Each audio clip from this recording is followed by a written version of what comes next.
Joining me in studio, former Lubbock City Councilman Todd Klein, running for mayor of Lubbock. Welcome back to the show. Hey, Chad. Good to be in here. Thank you. Absolutely. Now, you have an announcement speech. It's coming up this coming Monday. Yeah, this Monday. Yeah, and Chad, thank you. It's going to be Monday the 18th, Martin Luther King Day, and it's going to be off of Martin Luther King Boulevard, 24th and MLK, and it's open to the public. It'll be at 2 o'clock in the afternoon. Very cool. Well, thanks for coming on today to talk about your campaign before you officially announce that you're running.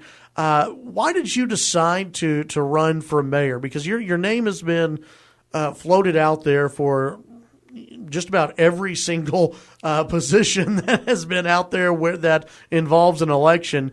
People have mentioned your name for Congress. People have mentioned your name for a lot of different areas. You decided to run for mayor. Why? Okay, cool. We've had good support of people approaching us on various races, but this one felt right. Our heart is first and foremost about local control. That's really what it is all about in terms of liberty. First and foremost, at the local level, can we govern in a way that doesn't overly burden people and creates an environment? Because we don't create jobs at City Hall, but can we create an environment that is conducive to further job creation? So a passion for local level, born and raised here, and so it just felt right, and it was a good timing and had a lot of support out there to do so. Do you think it's your past experience on the city council that makes you uniquely qualified for mayor? Yeah, well, I think it's a great benefit. On day one, can you be ready to go? I think so. 2 terms on the council, you learn a lot of just simply the need for diplomatic relations, to how you work with the city management government to get things done. So I think all of that experience in the tenure, pushing things like evening meetings, opposing a visitor center that would have cost millions of dollars. Mm-hmm. That kind of experience gives you, I think, a leg up on day one to get going, and a perspective really that the mayor is to oversee an election, oversee the meetings in a way that's fair, even-handed, and keep the process moving forward in the right direction. In your mind, what is the biggest, and we'll get into a lot of issues that are impacting the city of Lubbock, but what in your mind is the largest issue facing the city of Lubbock? Man, that's a great question. You've got a city manager that will be stepping down in the not-too-distant future. So that's something that we started to look at before I was off the council last time. Mm-hmm. And in visiting with James, we were able to get him to extend on a period of time. But he's leaving, and that's a process that should already be underway. It certainly was whenever I was on the council, at least in terms of a longer-term search, knowing James was stepping down. So that's a big issue. Our city charter, our city constitution really needs to be updated, and it needs to be more conducive to, quite frankly, a local government that has clear boundaries, and that is a big one we need to look at.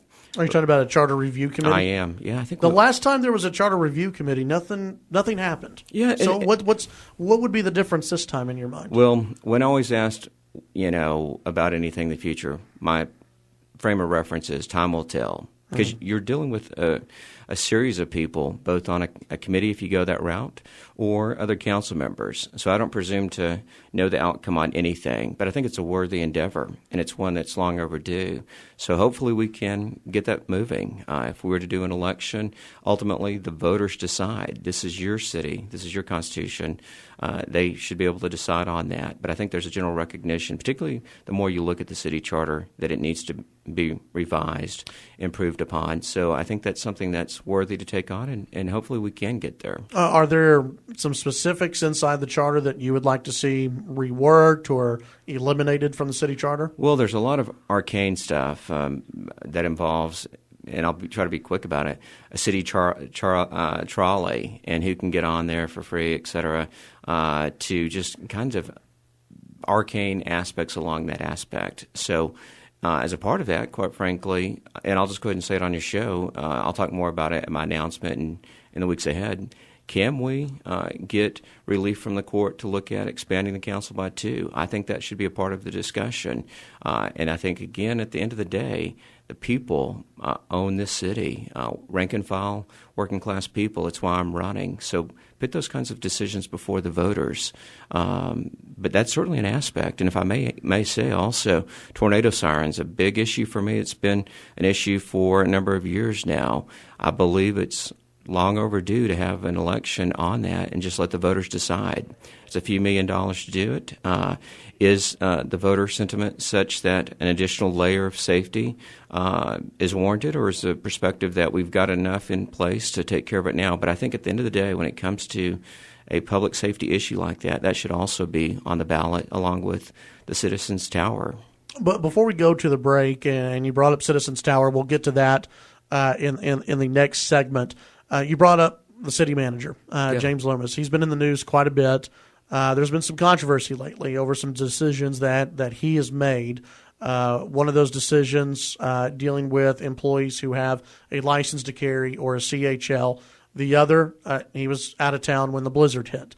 And a lot of people are looking at two of those and saying, okay, is that a foot out the door mentality? And we do need a new city manager. We need to get this done quickly. Is this an indication of weak leadership? What do you see when you look at James Loomis and some of the recent headlines that he has made?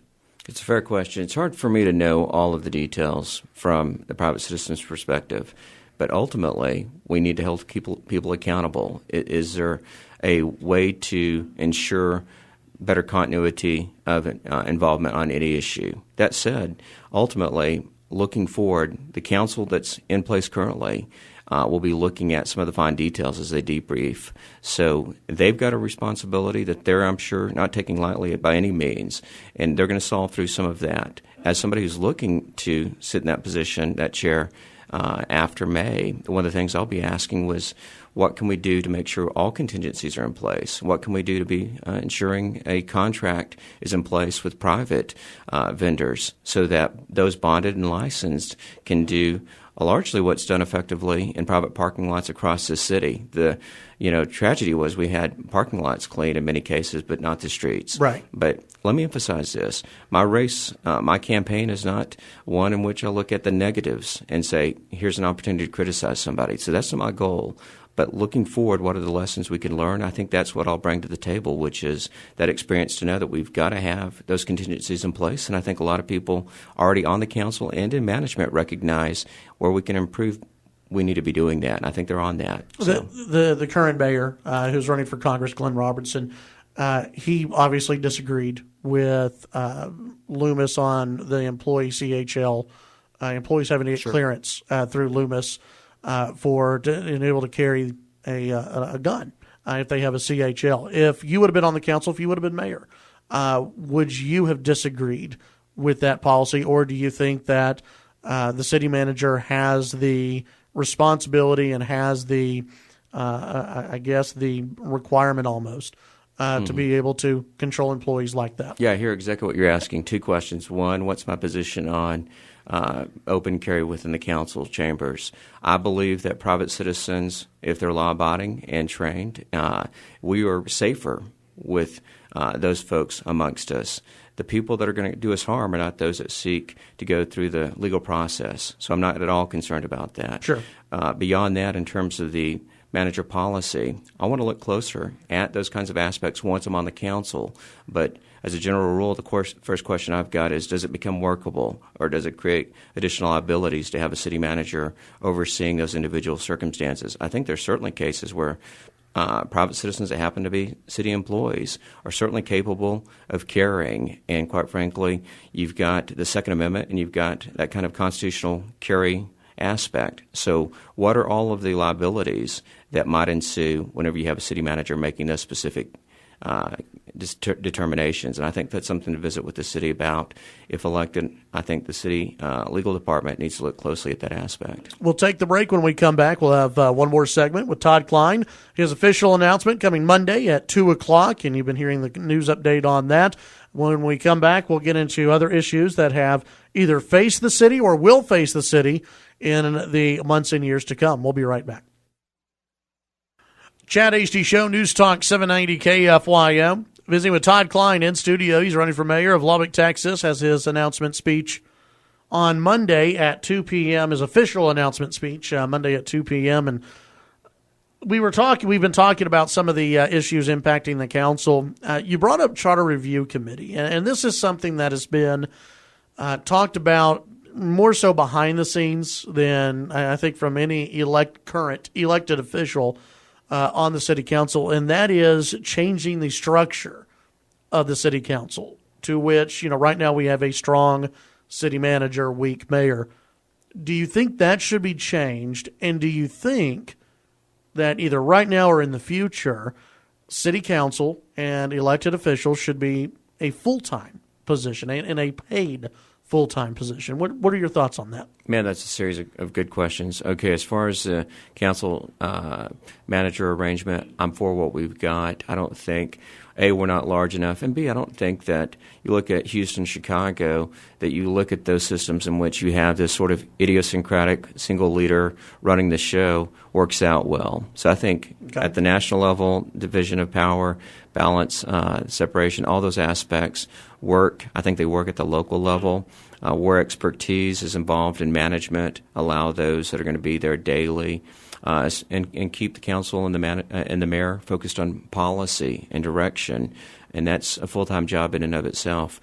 It really comes out if you're busy every day. You're probably, some weeks are less, some weeks are more, but you're averaging something that feels like close to full-time, right. 30 or more hours a week. As a mayor, certainly that's the case, but I don't think you have to change the pay. Certainly, I know whenever I ran, I knew it was essentially a volunteer position. I still take that position. So if some council down the road made a change, that would be a discussion that needs to be voted on by the public. But while I'm on the council, if elected, I seek no additional pay. And I don't think we should. It should be recognized as a part-time job in terms of pay, at least in the foreseeable future.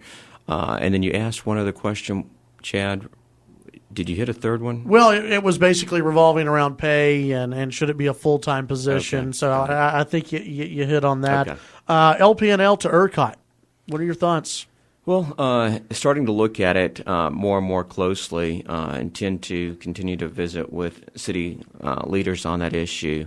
And it appears to be a very good strategy. We're so close to 2019, that's got to work. And I think it's a clear path to getting to where we need to be. And there's some real inherent advantages being within a state enclosed system, avoiding the federal interference. Mm-hmm. And I think there's some real savings advantages for the ratepayer. At least that's what it appears to be, and that's the position that's being taken by LP&L. We've got to make sure that that's the case and make sure that we get there. You asked earlier what are the big issues. In addition to the city manager, you've got water and electricity, and those taking care of those core issues. That's got to be the focus. Why you don't want a council doing all of the management. Focus on just simply a vision for the future and making sure that we're being proactive and not having to crises manage, not having to go back and review and make corrections. And if we do that, I think that's what the voters are looking for. This next question, it has to deal with a lot of political philosophy, but also it deals with, the real world and city government. That's private property rights, and how much government can go into private property rights. This last year, there was a push by a group to ban smoking inside businesses from City Hall. Then City Hall said no more smoking inside city businesses. They'll probably be back. Groups who want to try to ban things, they never stop. They always come back. As mayor, would you entertain that idea? And not at all. Not at all? No. It's just that simple. I mean, if you're a libertarian, liberty-minded individual, it's a clear answer. The public, just as they should have a vote on everything possible, from elections to referenda within their city government, within their own community, they can make those decisions for themselves. It doesn't require a nanny state. And God forbid when we start to do that at the local level, we've gone way off course. So it's something very cut and dry for me. No. Citizens Tower. I think it's got to be voted on by the public. It is a massive expenditure. Having served on the council 2 terms, I know that the number given is always too small. So if we know it's $65 million, let's all take a gander. It's going to be way beyond that. And that's fair. I mean, nobody at this point can really ballpark. So you can pull a number out of the air based on a rough estimate. I suspect it's going to be larger than that. Something that big in and of itself inherently needs to vote by the public. Do you think it's a good idea, you yourself? Do you think it's a good idea to put everything in that building? I don't. When I was on the council, I thought we ought to look at closer to a business park kind of arrangement where the land was much cheaper and you could build out as opposed to up. Anytime you go vertical and you start having to stack floors on top of themselves, you're inherently raising that price exponentially. So I think there are cheaper ways to get there. But ultimately, in and of itself, the question at hand is what do we do with the Citizens Tower? I believe we defer to the public and let them decide. What happens? Let's say this goes to a vote. Let's say you're mayor, this goes to a vote, and the citizens say, we don't want any part of Citizens Tower. We don't like this idea. The city still owns the building, and no one has wanted to buy the building in its current form already. So what happens at that point? Is this the city just they have a building that they have to unload to somebody? Well, essentially, I think that's a great question. If the voters decide that's not the location, then we sit on that asset and we look at a way to, if we can put them in on the moon, we can figure out a way to innovate that location. We've got a LEDA that perhaps could take ownership of that. At that point, we work through it in a collaborative fashion. As mayor, I know from serving on the council, no single person decides those issues, nor should they. So you collaborate with your colleagues and you visit with the public, and you simply go from there. And I think it's easy at that point in time to get to an answer if you take those appropriate steps. Integrity in the process usually leads to at least the best case policy that you can take. Let's talk real quick about downtown redevelopment. It's moving right along. Do you think anything additionally needs to come from City Hall as far as downtown redevelopment?